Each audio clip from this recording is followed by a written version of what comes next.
Hi, I'm Scott Pipes, and as an employer, I would like to talk to the other employers out there that have to comply with the Affordable Care Act, especially after January 1st of 2014. What are the questions that we need to be asking ourselves? Well, it starts with our labor market. How is the Affordable Care Act going to affect the labor market?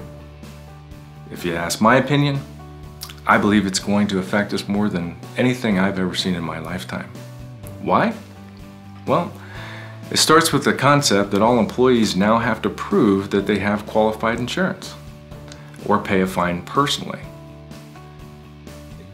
When you take that pressure that's going to come about probably around 2015, 2016, when the fines are actually having to be paid, there's going to be a heightened awareness for the need of benefits.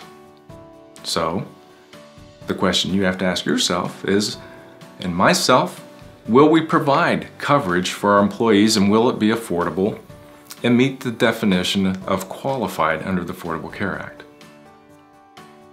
The first choice is, if we do not do that, can we maintain our current workforce? What's that going to look like? The more we pay them, so if we try to increase our wage, the more they'll have to pay inside the exchange if that's where they're going to go to purchase their coverage. If I do provide a plan, that too affects them, because if I provide a plan that meets the government's definitions, then they're not allowed to go into the exchange. Therefore, I'm going to have to tailor my plan for the lower paid people that might be better off going in to the exchange and receiving advanced tax credits in the form of government subsidy than they would be staying on my plan. All of these are important questions. The other question we need to ask ourselves is, are we going to be subject to fine?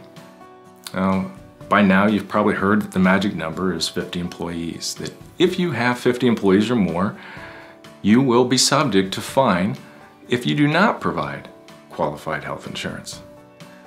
Now, a little warning on that 50 number is there's a couple traps in the law. First, they take into consideration what's called full-time equivalents.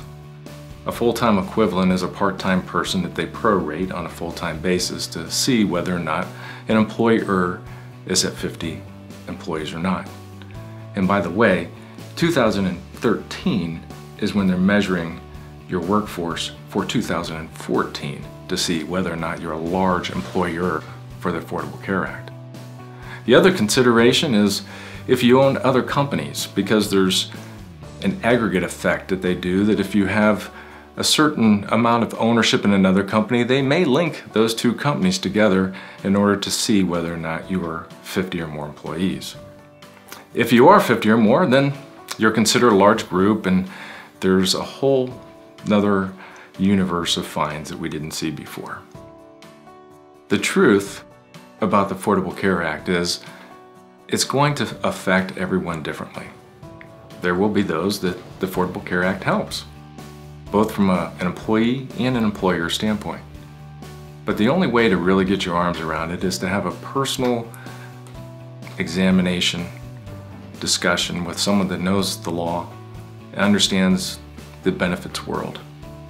So I'd love to have a cup of coffee with you or sit down at the table and have a conversation to see how it affects you. My name is Scott Pipes with Pipes Insurance, and you can visit us at www.pipesins.com or connect with us with social media, or just come in and visit us at New Philadelphia, 442 West High.